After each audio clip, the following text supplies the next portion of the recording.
What's up, everybody? Welcome to another episode of Fifth Down Territory. And see how we're here every Tuesday night? Very demure, very mindful. See how we bring you great NFL content? Very thoughtful, very considerate. I had a bit. It's the only bit I had, and I hated every moment of it. But we're back right, again. Now we're ad-libbing. Preseason, we're back. I'm cutting you from the show next week for that one. We're back. Preseason is over, so it's officially time to start making horrible bets that were too far out from the beginning of the season. It's time to talk way too much ball with all your friends, finish your fantasy football drafts, and most importantly, it's time to drop the power rankings. Way too much ball with all your friends, finish your fantasy football. Ooh, I've got an echo. I think Bahookie was giving us an extra listen on the YouTube, not going to lie. Yeah, we stacking those numbers for sure. The two people here live for us. We love you. Yeah, it was cut day today, and all around the league, big names were getting dropped, and well, not big names, but some bigger. I think that people were expecting. There was just some surprise cuts made. So let's talk about those first. If you guys want to do cuts first, what were some interesting players you guys were like surprised were cut by their teams? I mean, the only big surprise for me, I guess, there's two. There's Desmond Ridder, who I don't think is a massive surprise, but like kind of interesting. He couldn't beat out Clayton Tune for a QB2 spot. And it's RB3 for the Patriots, Kevin Harris. Kind of shocked. He looked really good this preseason. Ran really, really hard. He scored that one touchdown the other day.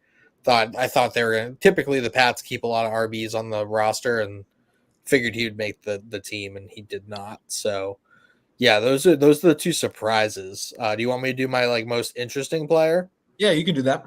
Yeah, so the player that I think is like the most interesting of this group is Samaje Perine, because I think he still has a little bit left in the tank to be like a placeholder type of back on a team, possibly like me and Bahookie were talking about the Cowboys and their RB situation. He thinks that it could be Dowdle. I think Zeke has it for this year, but they're a team that very easily could bring in Samaje Perine and start giving him. I'll tell you, you know who I like. Where the landing spot for him to fill in, Green Bay. AJ Dillon done for the year. Marshawn Lloyd is hurt too. Couple fantasy teams I had.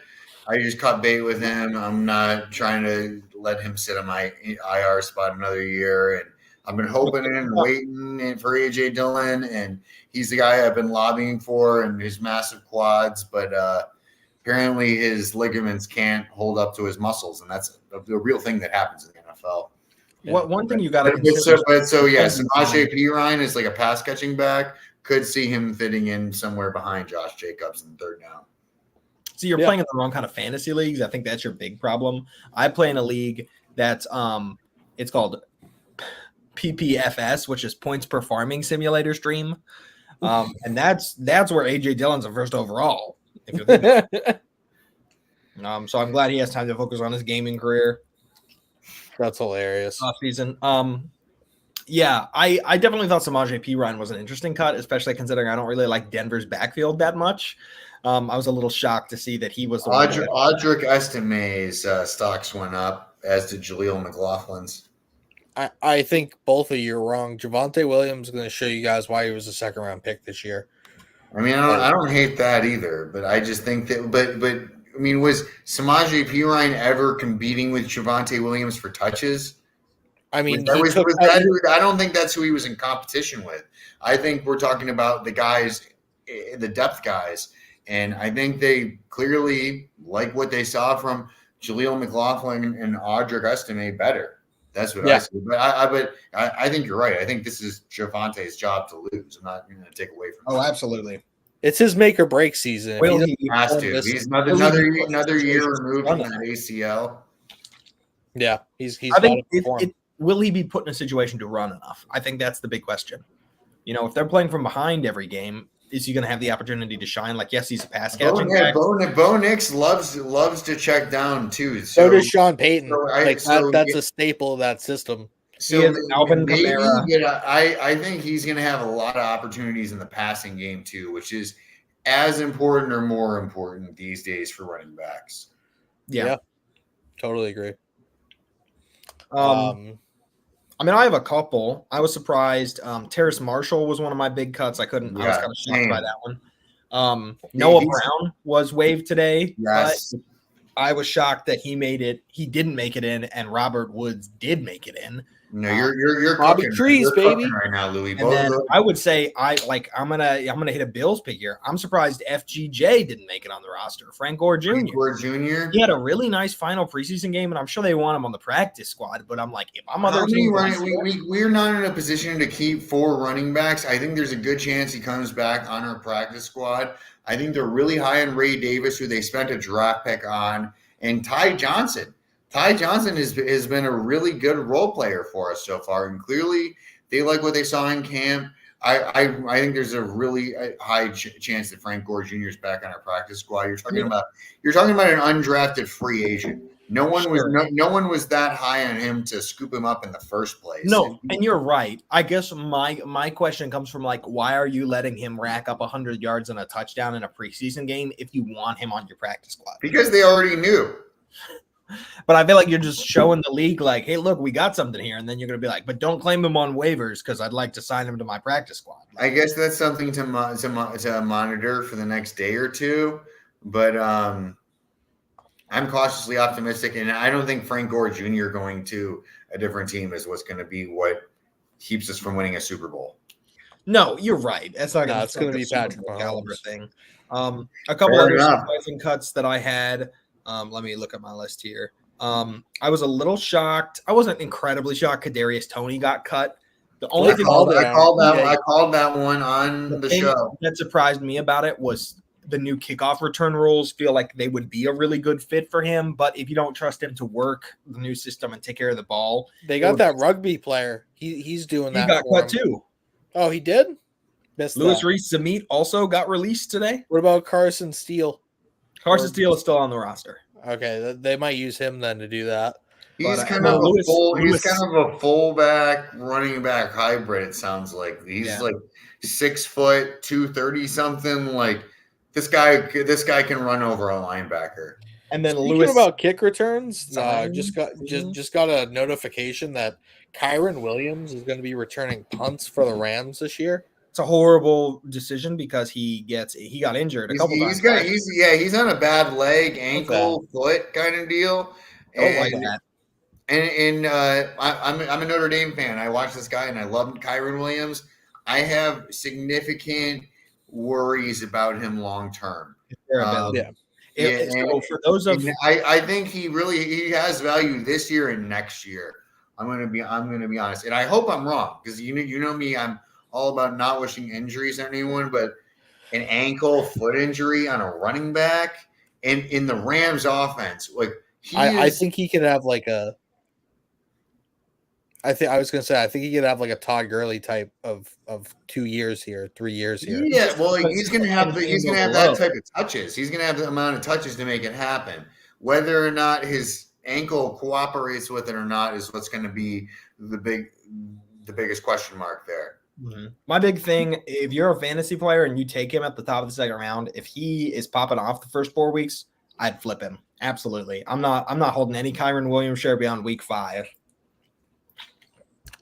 I think he's going to be a league winner in redraft leagues this year. So it's possible. I mean, like I don't think anyone's discounting the talent he has. Like we saw him like when he came back from injury last year. He was off that injury, and he was one of the top running backs in the NFL. It's that scheme too. It's that scheme too. Sean McVay has like this very narrow, like there's not a lot of Mel's. There might be a lot of players, but he doesn't like his top 2 receivers get targets. The third guy gets worked in, and then they give the ball to the running back. Like the tight end's kind of worked in, but like really it's top 2 receivers, running back, and then everybody else kind of gets a little bit of what's left. Yeah. But continue with your list, Louie. Sorry. And then Louis Cine, I'm not sure how you say that. He was a former first-round safety for the Vikings. I feel like he was a recent draft pick, like maybe as recent as last year. It was 2 years ago, 2022. Okay. So still feels like a little early to give up on a safety. Especially when you thought had enough talent to be taken in the first round. He's 6'2", 205. Like I'm pretty sure he's either from Georgia or Alabama. So he's a smart football player too. So like I don't know. I just maybe he doesn't fit in the Brian Flores like system, which I is mean, weird. maybe, but you think he would have some kind of trade value? Yeah, you'd think. 2 years removed from being a first round pick. I don't feel like I've ever really heard his name on the wrong end of things either. You know, like, oh, 3 touchdowns this team scored because Louis Sign doesn't know how to play sideline to sideline or something like. So I just thought that was another really weird one, like not what I was expecting to happen on their cut downs. Yeah, no, I agree with that. What about your most interesting player, or was that it? I think my most interesting player who got cut, Louie took it, Terrace Marshall Jr. And then I didn't look at the sheet really before the show. Yeah, and I was like, "Yep, Louie's cooking." And then after that, he took my honorable mention. Noah Brown he nailed both of them. The Bills are allegedly still in the cornerback or the wide receiver market after the Marquez Valdez-Scantling neck injury. And we don't know how long, but a neck injury, you're going to err on the side of caution always. I'm surprised they didn't try and make a move for Dotson. Dotson went to the Eagles for a third and like a fifth, right? Wouldn't that have been something? Howie Roseman has always been more willing to spend than Brandon Beane. Not that Brandon Beane's not willing to spend, but he wants to make sure he's winning the deal. Yeah, I get that. And we'll see what is out there. I don't know if it's, but I guess we're making calls in the trade market here, and I think Terrace Marshall Jr. and Noah Brown have got to be on the radar while Marcus Valdez-Scantling is recovering. Yeah, Noah Brown was released because he had some kind of lingering hamstring issue that kept him out all preseason. But I mean, I don't feel like it's a season ender of any kind. So, because my guess is if they thought they could work it, they probably would have put him on IR and then brought him back in because he's the 4th best receiver on our team. He was. So I'm not incredibly worried. John Mechie. Huh? How about John Mechie? I heard teams are calling. Yeah. I don't think they're going to trade him, and I'm glad we kept him. Him and Xavier Hutchinson both were dudes that I wanted to keep on the roster. I mean, I just don't think they have the he was putting up like Jerry Rice stats in a couple games last year. I mean, like 6 receptions for 175 yards and a touchdown in one game. Yeah, no, I love Mechie. I thought he was a really good player coming out of college, and I think it's a really smart idea you guys held on to him. I think like his whole leukemia thing like messed up his development pretty bad, but now it looks like it's kind of back on track. You have Diggs this year, but if you can phase Diggs out next year and you can kind of have John Mechie elevate into that third receiver, and that like makes your room a lot cheaper and like helps you out with other contracts. It's just like there's no way a wide receiver room stays healthy for the whole year. Yeah. So having depth gives you the luxury of like, oh, Nico Collins has a foot thing. We're just not going to play him this week. Like, we can play John Mechie. Like, you can do that. So you can let your guys rest and not risk further injury because you got a room to work with. Yeah. So, yeah. With that, let's get into our power rankings here. So I'm going to kind of work through this as we go. I'm going to sort it by consensus. All right. And I'll talk through what the consensus teams are here. And then if anybody has them like higher or lower, we can kind of talk through that. So we consensus all have the Chiefs number 1 overall. Everybody who's not lying to you has the Chiefs number 1 overall. Yeah. They got better. Real chance at three-peating. I don't see a reason why we would be talking about anybody else in the 1 spot. You can't put someone else number 1 in the power rankings when they're a Super Bowl champion and they haven't played anyone yet. They're the defending champs twice. Mm-hmm. So how could you put anyone else? I mean, if we're talking about week 2 and the Ravens come out and beat them, they're still number 1. They're still number 1. Yeah, Super Bowl hangover. So number 2 on our rankings is the Niners. 2, Blake, you and I had them at 2, and then Tyler, you had them at 3, I think. Yeah, 3, I believe. So again, pretty consensus high on this one. Like, obviously, they were almost Super Bowl champions. They keep getting back to the NFC Championship game, and that's like getting to the championship game is an accomplishment. Getting to the Super Bowl is an accomplishment. It's not the ultimate accomplishment. You're not happy with that accomplishment, but getting to that level, winning like multiple playoff games year in, year out, and that means something. It shows the consistency of the organization, like and their players. Like they're very consistent. They're always in the mix if they're healthy. So yeah. My only concerns with this would be if Ayuk and Williams both end up traded for some reason, I probably would decrease them on my rankings a little bit just because of offensive line impact. Yeah, Trent Williams would really hurt them if he wasn't there. He's supposedly not playing until his contract situation gets sorted, which does not bode well for them 2 weeks out from the season. No. Next on our consensus was the Lions at 3. I'll go a couple here. Lions at 3, Ravens at 4, Bengals at 5. Okay. Mm-hmm. So I have the Bengals above the Ravens personally. Same. Yeah, I'm sorry. No, I don't. Ravens are 4, Bengals are 5 for me. So I'm going to go ahead and contradict everything I just said. I put the Ravens above the Bills for what it's worth. And this is one that I like beat the drum over all the time, is because people who are Lamar fans love to beat Josh over the head about his turnovers. But if you're going to do it to Josh, you have to be equal opportunity about it with Lamar. And if I saw a stat, I had a meme for it. I should have sent it to the group.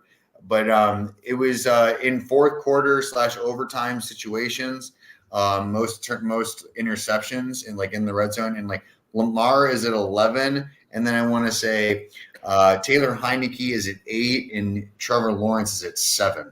Those are like the top 3 in just destroying the game in a game-winning opportunity moment. With that being said, the Ravens made it to the AFC Championship game. The Bills did not, and the Ravens deserve to be ahead of the Bills. Even though I don't see them as the better team, they did make some good moves here, and I respect the way that they're building, and they do deserve some respect for what they accomplished in the past season.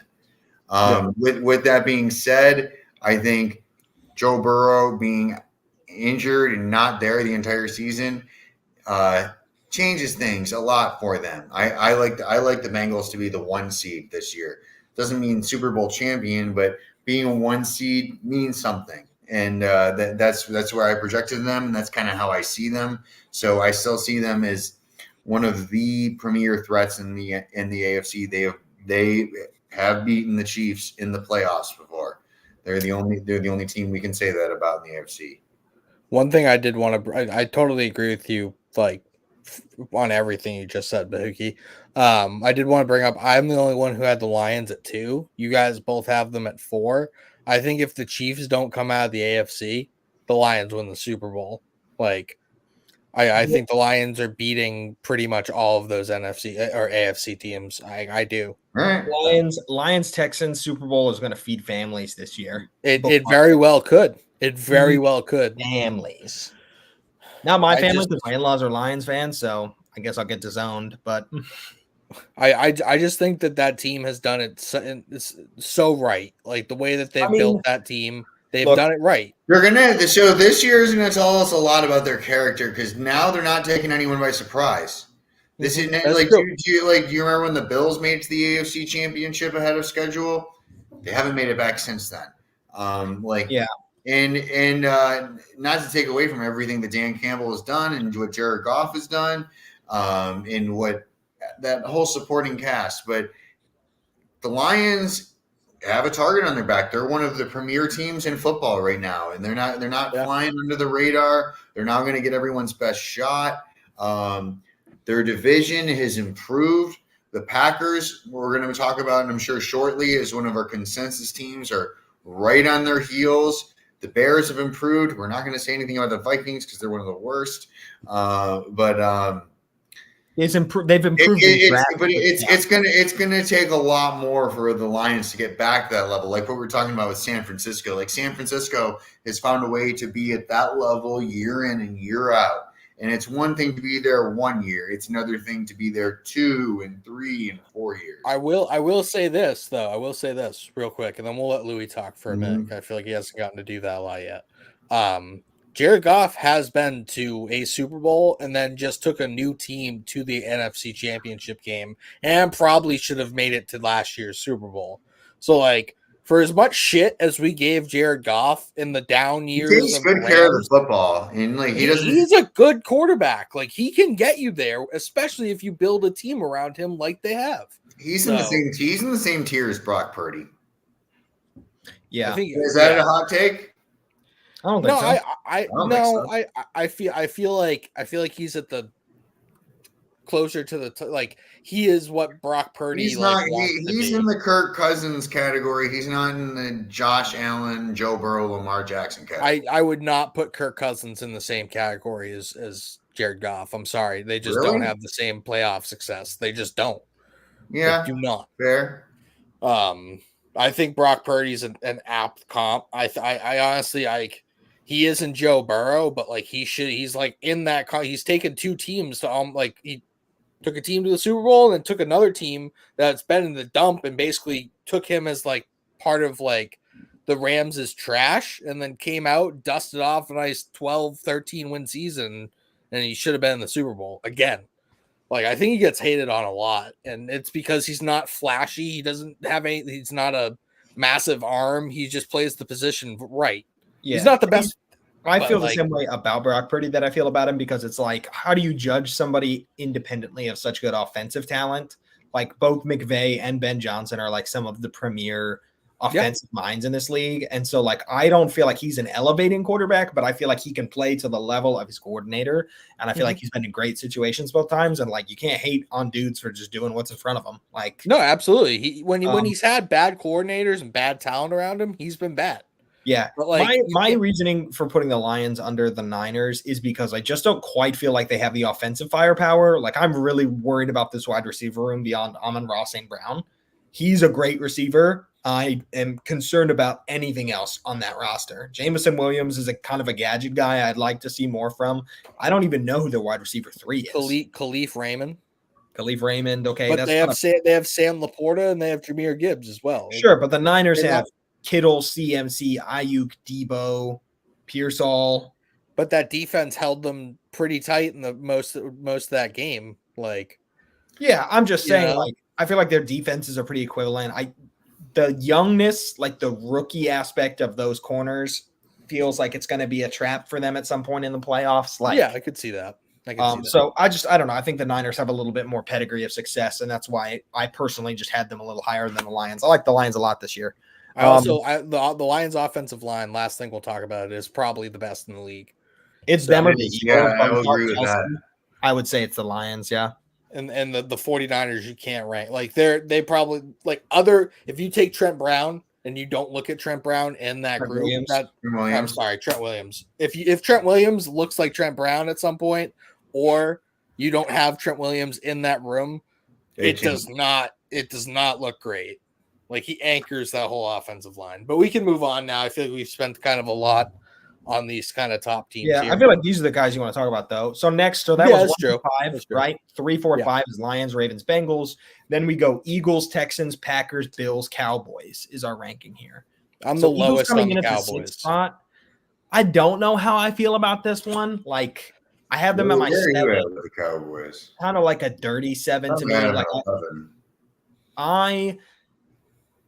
I struggle with this team because of how they looked at the end of last year. Like, I don't feel like they've gotten incredibly better. I feel like they've gotten somewhat better, but there seems to be a lot of dysfunction in this locker room with this coaching leadership. This is a team that I could see falling off pretty quickly if they don't get things together. Like, they need to find a way to just play Eagles football, right? The addition of Saquon's big. You added some young corners. But you just can't get distracted. And so I feel like that's not possible. Nick Sirianni really has, I think, a lot to prove. I think he's got to either set the tone or hit the road kind of thing this year. You can't keep having all these weird little blame games and leaks out of the locker room. Like, that's just not how good football operations run. Yeah, I'm gonna disagree a little bit with you. I think they got Quinyon Mitchell, they got Cooper DeJean. A big part of their issue last year was that secondary. Yeah, they're two young corners. There's going to be some growing pains. They might not win the whole thing this year, but I think that they addressed that issue very well. Then you go and look at like you're replacing DeAndre Swift with Saquon Barkley. You might want to take some miles off of Jalen Hurts and like try and you know prolong his ability to be that dude. They still have one of the best receiving cores in the league. They just added one of the best running backs in the league. They have a top 5, top 3 offensive line in the league. I think that the way that they played last year is definitely a factor, but I think it's slightly overblown. It's a new season. Like, I don't think he lost the locker rooms. Sirianni brought this team to a Super Bowl 2 years ago. Like, I think there's enough grace still left in there for them to kind of get back what they were looking like at the beginning of last year. Because at the beginning of last year, everybody was like, "Oh, we could have a rematch, Chiefs or Eagles," and like they definitely fell off. They looked bad last year, but like I don't think it's going to carry over. I mean, I have them 6, you have them 7, so like there's not like that big of a disparity there. No, I think they belong in this 3. combo. Yeah, you're the only one who has them. That's crazy to me. 3 is kind of wild. So yeah, this is something I want to talk about, and maybe controversial. Yeah, I had the Eagles ahead of the Lions, and I had the Texans ahead of the Ravens. And I guess these are pretty contradictory of what happened in the playoffs. But I think both the Lions and the Eagles, Lamb touchdown, did what they really needed to do in the draft in this offseason. And the Eagles have direction. The Cowboys do not. I had them at 11, and I don't hate where Lamb had them at 15. Honestly, like they are dysfunctional. They are a hard knocks team. That is what the Cowboys are. They are football cinema. They are way more Kardashians than NFL team. I'm sorry. I love that. That's my honest take. And with where they're at now, I'm happy CD got paid. They look like they're trying to play chicken with Dak Prescott here, so they can maybe take a run at Shedeur Sanders, which isn't going to work out. They also haven't paid Micah Parsons either. Yep, exactly. So that's another one. So the Cowboys got all kinds of issues, whether it's on the field, off the field, their identity. Mike McCarthy is exactly who we thought he was so far. Like, been saying it since they hired him. Me too. I remember arguing with my father about it, and he's like, "No, this is a good hire." I'm like, "No, it's not." He only won 1 Super Bowl with Aaron Rodgers. He only won 1 Super Bowl in his prime. Yeah, and this team has been like, if you could have asked me like what I expected the next 3 years to be after they hired Mike McCarthy, this exactly what we have seen. This is what I expected. Do I expect the next 2 or 3 to be any different? No. I expect them to regress even more because they haven't figured their shit out.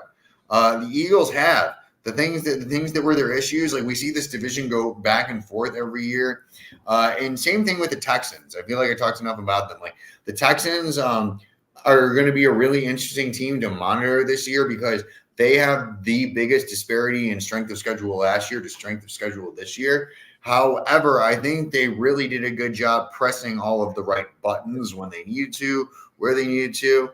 The John Mechie, Stephon Diggs thing is going to be one to monitor, I think, going forward. But I don't think that's really going to affect their wins above replacement, for lack of a better term. I think they might have the best. They might have the best pass rush in the league right now. Yeah, what was their biggest issue was probably their interior pass rush. Danico Autry, man, that was a sleeper signing that probably no one's talking about because of Daniil Hunter, rightfully so, certified sicko. Danico Autry, real good interior guy, and that defensive line, like they're a real complete team. And as a Bills fan, I'm way more worried about them than I am about the Ravens. They're up there with the Bengals in terms of how I'm worried about AFC teams. Louie, which one in this group are you like different? I feel like you're the highest on the Cowboys actually, and the lowest. Yeah, I think for the Cowboys, what it's going to be is just overall. I think they have 1 year left in the tank. I don't think they're going to see success, and I think they'll fall off as the year goes on. But truthfully, I think they'll make a move at the deadline, and I think they're going to try and keep fans invested. I do want to read this quote, though. This almost dropped them to 20th in my rankings, and that is not a joke. I genuinely hovered over the button and was like, they don't deserve to be in the top 16 after this. Jerry Jones was quoted today saying, "There's nobody that could effing come in here and do all the contracts and be a GM any better than I can." That's what he said on Dallas Sports Radio today. And I just think that kind of attitude is dangerous in any organization, anywhere in the world. Like the idea that you've reached the pinnacle and that there's just nobody who can help you learn anything different. Bill Belichick. Yeah, it's just a dangerous old school mind of thinking, and I think that's going to tank this team. I'm glad they got the CD contract done. I saw a great tweet yesterday or today or whatever it was. Some guy said, "I love it when they wait all the way until the end of camp to sign a player that they kind of knew they were going to sign anyway, right? And waited until other people got paid more money so that he would. You knew you were going to sign CeeDee Lamb, but you let him hold out for the literal entirety of training camp. Sign him like the day after it ends. How does that help you? Like just it does not help. Yeah, I was a little higher on the Cowboys than everybody else. I think the Packers here is a real testament. Like this team is younger, even I think, than the Texans team is. So to be right, they're all young and improving. I think if Jordan Love has another good year, which I think he will, and I think if they go on another deep playoff run, I mean, I'm pushing all my chips on the table next year. I'm trading my first for a proven vet. I am going whoever immediate roster help in the second. Like I'm putting all that crap in the middle. And I think how do we know they're not the Jags of last year? They won 2 playoff games. Or did they win 1 playoff game or 2 playoff games? I think the difference between they beat the Cowboys is the continuity. Like I like the coordinators and stuff that the Packers have. Matt LaFleur is a good head coach. He's a good head coach. And I don't love necessarily all the roster construction. I have some questions on the running back room and the durability of the guys there, especially after A.J. Dillon goes down. And I am personally not a fan of we don't have a one strategy. But all those guys are good, though. Like, they really are. It's Jaden Reed. I'm a big Jaden Reed guy. If Christian Watson puts it all together, he's going to be a problem. I think Christian Watson is the guy to dodge in fantasy this year. Well, I mean, he's actually at a really good value right now. He's like going in the 10th round of redraft leagues. Like one of the biggest boomer bust players in fantasy football. That would be. Is that a hot take? No. But like, I don't think if he hits in the 10th round, you possibly win your league if you drafted a semi-decent team. Like, I guess. I mean, if he doesn't hit, you drop him and you lost a 10th round pick. Like, yeah, whatever. Yeah. You know, he's an elite choice. Him and Gabe Davis are elite choices in best ball leagues where it just sets your lineup off your best performers. Him and Gabe Davis are like money picks in leagues like that. I did want to bring this up though. I went on PFT, Pro Football Talks, preseason power rankings. They have the Packers at 3. That is a little insane to me. I felt that it was a bit high. Who did the Packers take in the first this year in the draft? Crap. Off the top, I think a lineman. Okay. So you're getting the trenches together. I have some concerns about the cornerback situation. That's what I wanted them to do in the draft, and they didn't. Jair Alexander is a great corner. He is getting older, and he has a bit of an injury history at this point. It was Jordan Morgan, by the way, offensive tackle. So it's like, how can you feel incredibly good about this room without having really some young talent at the cornerback position you can fall back on?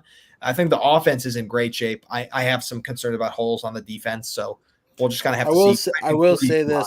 They signed Xavier McKinney and they drafted Javon Bullard, so they kind of remade that safety group.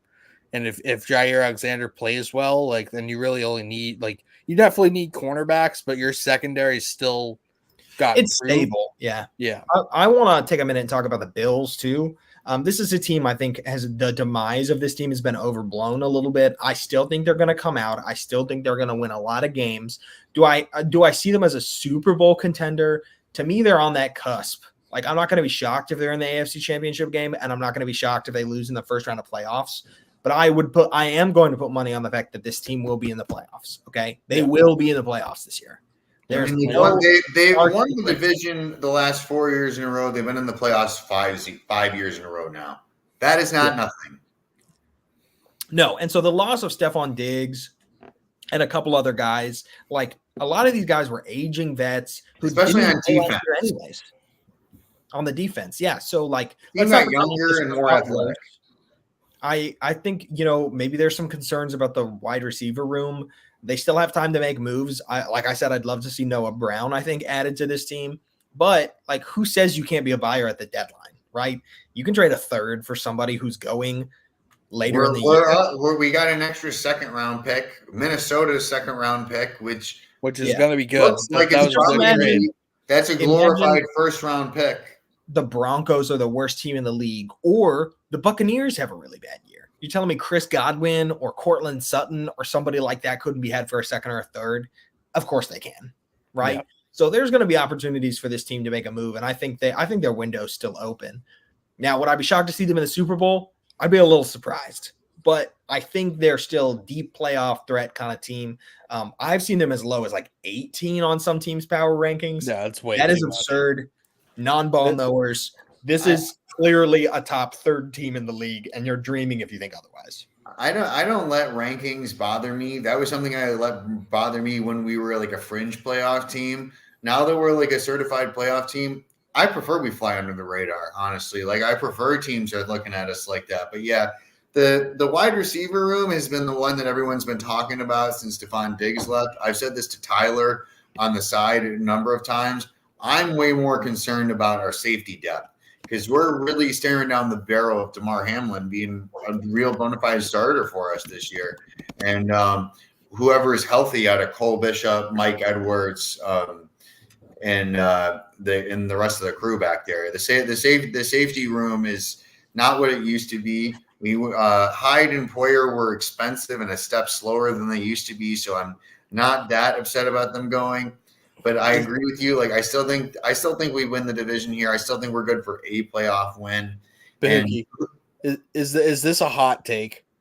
Taron Johnson, correct? Am I correct? I think he's your best defensive player right now. I think Taron Johnson might be your best defensive player currently with the Matt Milano injury. I think he's a little better than Ed Oliver. I think he's a little better than Greg Rousseau. Roswell Douglas. We're talking about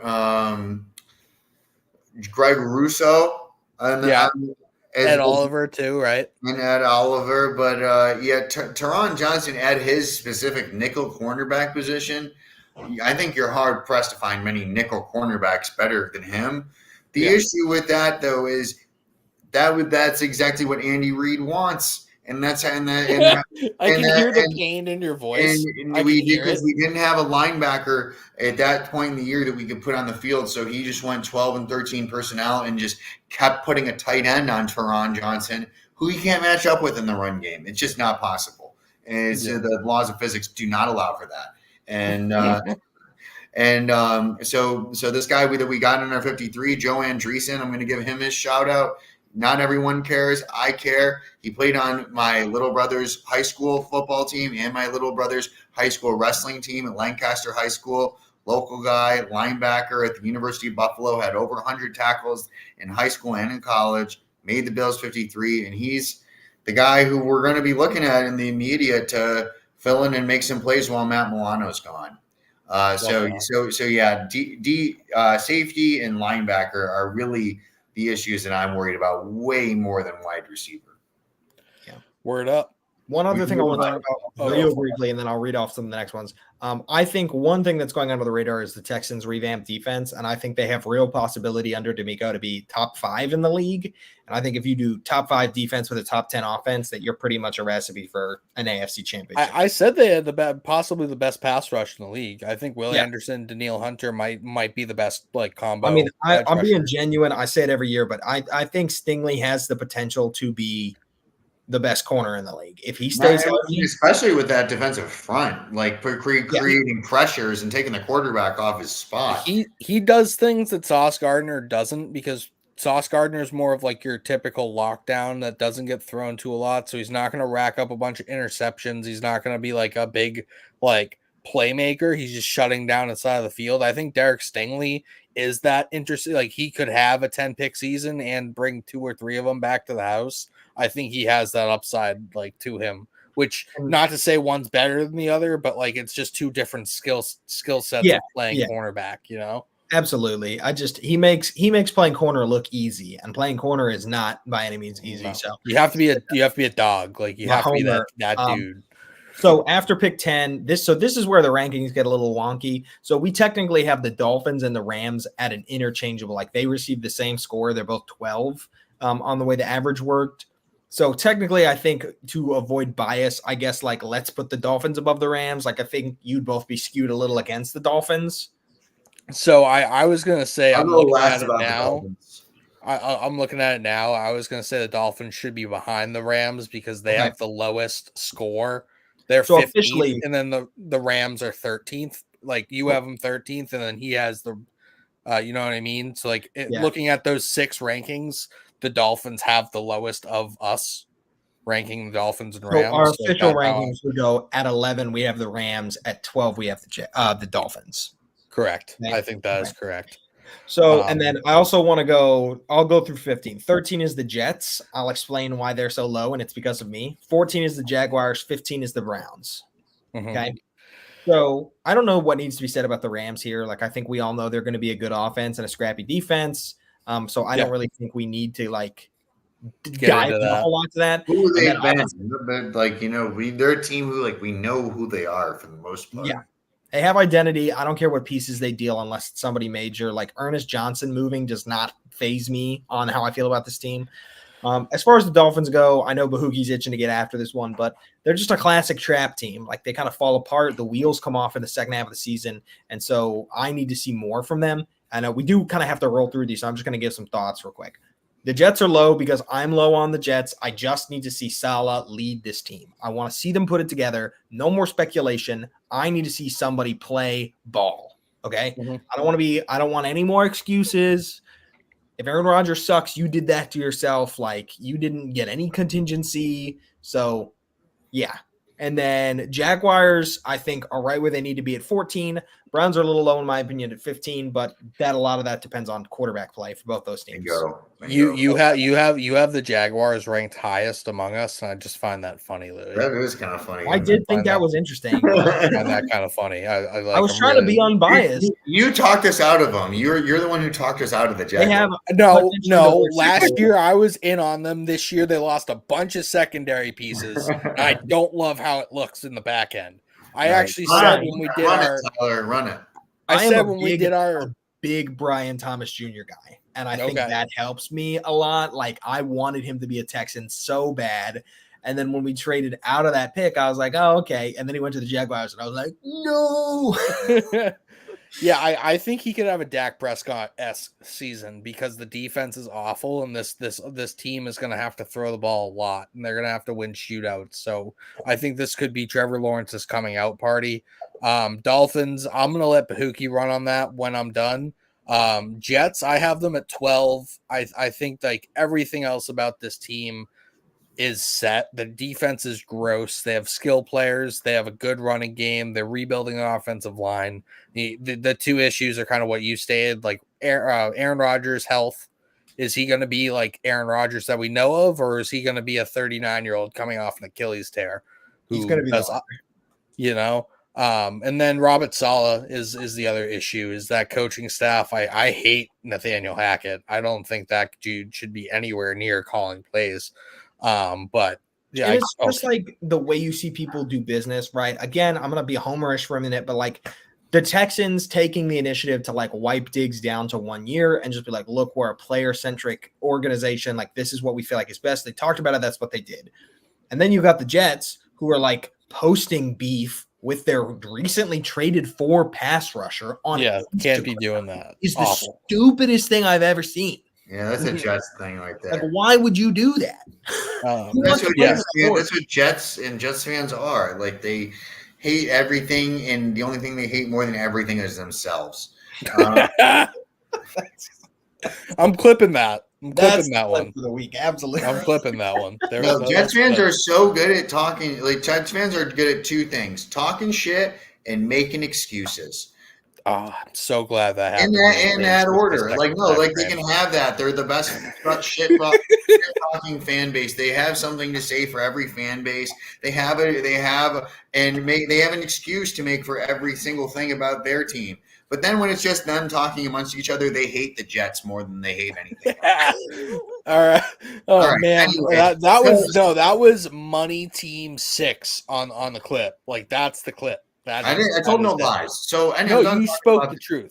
I'm done talking about the Jets. We're moving on to the Dolphins now. I'm going to talk shit about them. The Dolphins they didn't fix their biggest issue, which was the fact that they have the fourth best offensive line in the AFC East. They did last year, and they still do this year. It's not true. Well, I'm going to die on that hill.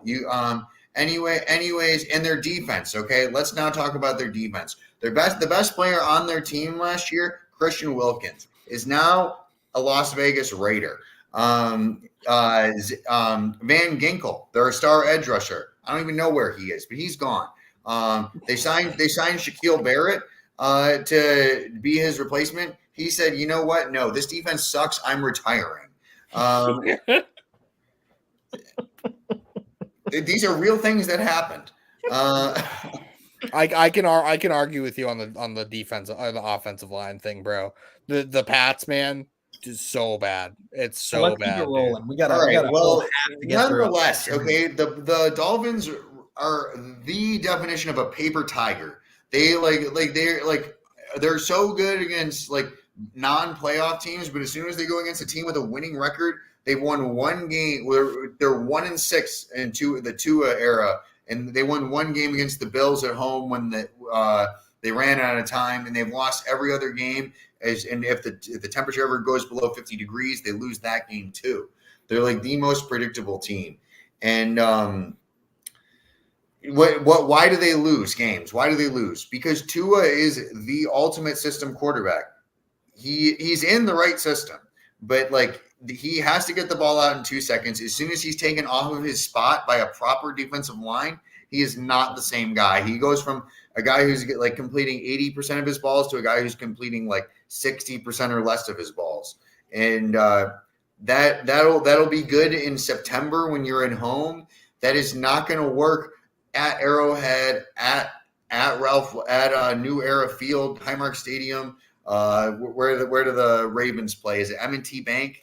None of the it's not you're not winning in the playoffs with that's formula. The Jets biggest issue is going to be the Jets. Can they get out of their own way? What about the Jags and Browns? Jags and Browns. Jags.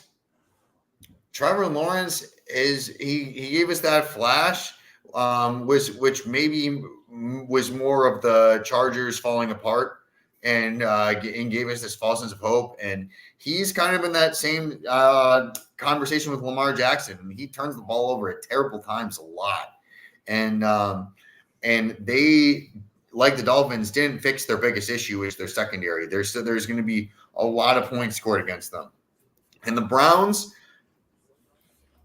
does anyone believe that? Yeah, Deshaun Watson.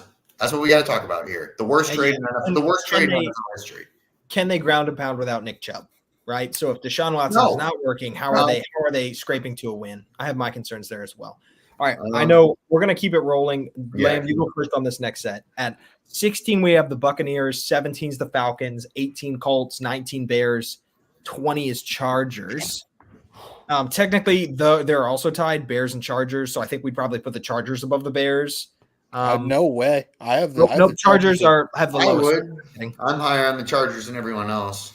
Okay, so we'll do Bears, Chargers technically. So give me your thoughts on those teams, Lamb. All right, so the Buccaneers, I feel like they brought a lot of things back. I feel like they surprised some people. I think they could. I have them at 19 just because I feel like other teams did get better, but it wouldn't surprise me in the very least if they ended up in that 7th wild card spot or win the division.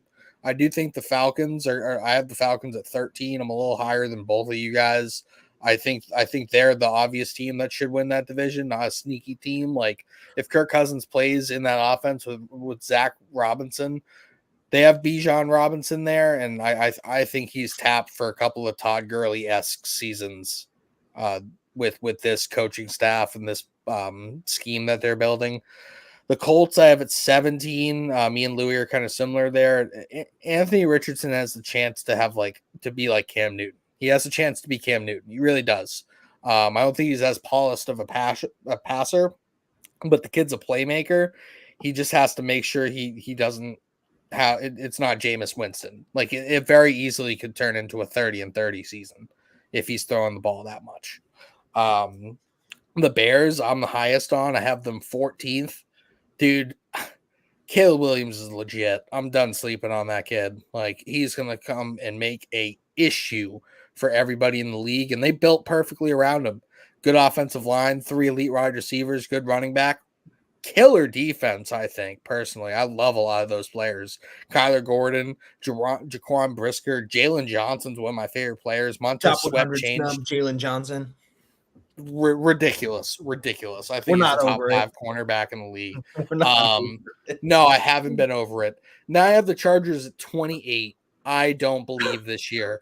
I've heard some mumbles coming out of Chargers camp that Justin Herbert isn't looking all that great in the Harbaugh system. Yeah, it's preseason. Yeah, he's coming off an injury, but like it's a good fit, but I don't think it was the perfect fit. I think that their scheme, the scheme and the play style could clash a little bit. And they have no receivers. I hate the defense. I don't think the defense is very good. It's old. It's fucking overpaid and yuck. Whole bunch of yuck on the Chargers. All right. Do you have anybody on there you really want to talk about, Bahookie, or are you okay moving to the next set? Bucks and Falcons, I have as a heck of a divisional race in there. I had the Bucks higher.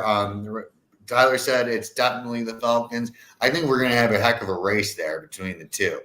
And I favor the Bucks a little bit here because they kind of have a little bit more of an identity right now. The Falcons loaded up here, but we still don't know what their identity is. So I tend to favor teams with a little bit more continuity. But I think we're going to see some really good games between both of them in that division. Yeah, I'm a little bit higher on the Chargers here because of what Jim Harbaugh has shown to me, and maybe I'll eat crow on this one. But yeah, I think they're gonna be in the playoff contention here. I think they're gonna be better than the Broncos for sure.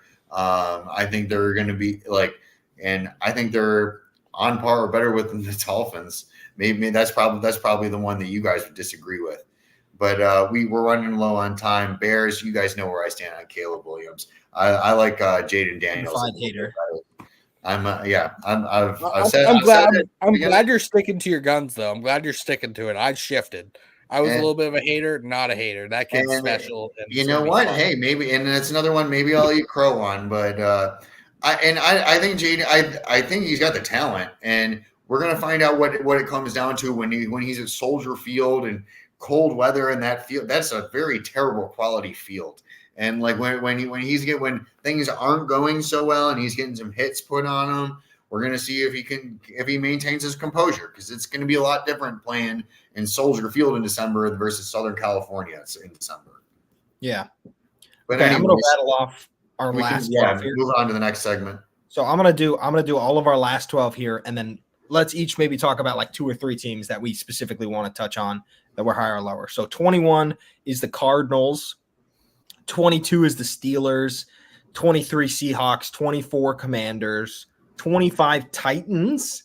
I was surprised to see everybody so low on them. 26 Saints. I felt like that was much lower than I expected. 27 Raiders, 28 Panthers, 29 Giants, 30 Broncos, 31 Patriots, 32 Vikings. Okay. So I'll open here. I think the Cardinals probably have the best case in this bottom tier to ascend this year to like finish as like a top 12 team. They would be my pick to move up. But I think starting the year with a lot of rookie production expected and some questions on offensive line and Murray, I just think, yeah, you'll have some growing pains with this team. Seahawks are another one that I'm just kind of like, this team, we all had them ranked 23rd. I have no idea how that happened. Somehow this is like, I just feel like everybody kind of knows where they think this team is. They have some really good pieces, some really not great pieces. I feel like they're a tough road trip for teams, but I feel like that's kind of what it is. They're a tough road trip. I don't know if it's like they're like a tough team. Like, I do think you guys are hating on the Patriots just a little bit. I don't think they're gonna be excellent. And like I had them pegged. What's their identity? Yeah, I mean, I have them at 31. I don't know. I was the lowest on them, but I would like to defend this. Okay, I'd like to defend this. This isn't a definitive season ranking. No, but I think they're going to open with a rookie quarterback behind the worst offensive line in their division with hardly any real star power throwing to them. I think Ramondre Stevenson is going to have a monumental task to try and move the chains on this offense. They lost their best pass rusher in Matt Judon. Christian Gonzalez is working back from a serious injury. I just don't, and you've got a rookie head coach now. I just don't think you're putting that together in the first couple weeks. I think they're rightfully going to be scored on a good bit. I think they're going to have a hard time putting up any relevant performance on offense. But I think that changes. I think in the back half of the season, we're talking about them at like 21, 20, and that's fine. Is Drake like their opening is like he should be. He should be. We don't know. They're talking about putting Jacoby Brissett out there. Can you tell me that a team with Jacoby Brissett deserves to be ranked higher than 28? They don't. That's a fact. You know, I'm not trying to hate, brother, but I mean, no. You guys are right. I was just. I think they're just like I think they're better than the Broncos. I think they're better than the Panthers. The Broncos at least know who they're putting out there at quarterback. Yeah, no, that is frustrating. I think the Panthers are actually a better team. I like the Panthers a lot more. Same deal. Like they know what their identity is. Whether that's a good identity or not remains to be seen. But they invested in their guard positions to help keep a clean pocket for Bryce, who I think is a great anticipation thrower. I think they're another great candidate to ascend. I think they're the best candidate to ascend the most spots. I could see them ranking like 10 spots up. I could see the Cardinals going up like 8. So I also don't think the Saints are any good. I'm with you on that. No, they're the Aints this year. I see them as worse in that division. It's a hard team to rank, I think, because like the defense is for some reason always good, and I think Alvin Kamara is still a really good player. And obviously Chris Olave is a good player, and I like Rashid Shaheed, and I think Derek Carr has his moments. This offensive line is going to be absolute booty cheek dog water, whatever you kids want to call it. Which is not what you want to have with Derek Carr, you know. In there. Trevor Penning, if Trevor Penning sets foot on that field, that is a war crime against Derek Carr. Okay, you have committed a crime against a fellow human being who was made in the image of our Lord. May you receive the punishment deserving of it if you set that man out there at left tackle. Amen. Yeah, where turnstiles belong. I guess I didn't really have a good response for why I have them at 25. Now that like it just got strung out there. I mean, I guess if they play the kid, like I think he can play. So like, but I also don't think they're gonna play the kid until like week 5, and they very well could be 0-4 at that point. Yeah, so no, he's okay. And they confirmed. I don't mind only because like I'd like them to figure out who their starting offensive line is going to be. I actually don't think the weapons are that awful. I mean they're not. There's no star power for sure, but I do think like there's something that we can work with if he gets time. But so I'm gonna be real with you right now. I don't like the back stretch of defenses that this team has to play. And I feel like once he starts, like aside from like a late Chargers game, I mean, you're talking about you play once you get out of like the first month, once we get out of September, okay, play the Dolphins, then you play the Texans. Jags, not great. You play the Jets, Titans, Bears, Rams. I don't like that stretch for a rookie quarterback at all. But Dolphins. I would start him that week. How will you ever know when you're ready? No, I totally agree. It just takes a leap of faith. I think that they should start him week 5 against Miami. Like Houston is a good team, but they don't have like I don't know. Like I feel like the stretch of Miami. They don't have an elite pass rush. No, they definitely do, but I feel like the stretch of Miami, Houston, Jacksonville, the Jets is kind of like that's not the worst part of your schedule, I don't think. It's not the worst part, and it's not the best. And 2 of those are home. 3 of them are home games. 3 of them are home games. And the only game that they play away is in London and Jacksonville. How much do you think the Bills gained in Josh Allen's rookie year by putting Nathan Peterman out for a game? Nothing. Absolutely zero. Why? Because the Bills sucked at that time. And then they put Josh Allen out, and it's like, oh wow, this guy's way better than Nathan Peterman. And like, what? No, who would have thought? How are the Patriots going to secure their top 5 pick for an actual receiver next year if they don't? Oh, they're not going to be good. Don't worry. I think that they would be more competitive with him out there. Their offense could take a step, and they're not drafting a receiver. They're drafting hopefully the tackle from LSU, Will Campbell. Get me that dude in that blind spot, please. Because I think you could buy a receiver, or I think the receiver, like if Polk, Baker, and Demario Douglas all kind of take a little step forward this year, I think that's a solid group. That's true. And then, where are we at on the list now? We're running low on time here. Yeah, I mean, we've been through the whole thing. It's just like any bottom dwellers you really want to talk about down here. I think the Seahawks are just, again, like, I don't know what this team is because I don't know what their new head coach is going to do, but they've had a lot of injuries coming out of camp, and that never bodes well on a defensive line that you're like hoping is going to be ascending. And then I think my other biggest one is like the Raiders. I just feel like they have so many good players, and I'm so low on this team. I think I'm higher. I'm higher on the Giants than both of you guys are. I think, like, this is still the same team that won 10 games and then beat the Vikings in the playoff game. I mean, I just watched Daniel Jones in preseason. Like, I watched every snap against the Texans, and I thought this guy is not an NFL quarterback. Like he couldn't hit anything, but somehow has more playoff wins than Tua. I think Tua hates stats. It's a real stat. It's a real stat. It's a real thing. It's a real stat. I like the coaching. I like Dayball. I like Malik Neighbors. I think they improved their offensive line slightly.